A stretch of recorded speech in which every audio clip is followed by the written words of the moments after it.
ડલો તો રોજ વાડીમાં જાય અને પોતે જ વાડી બોલતી હોય એમ બોલીને વાડીમાંથી રીંગણા લઈ આવે ને ભટ્ટાણીને આપે.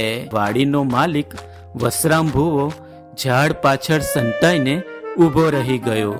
ત્યાં તો ડલો તરવાડી ઠચુક ઠચુક ચાલતા આવ્યા.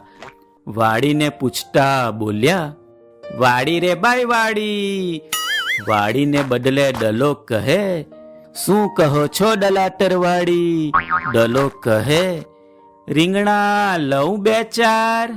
ફરી વાડી ન બોલી એટલે વાડીને બદલે ડલો કહે, લેને 10-12.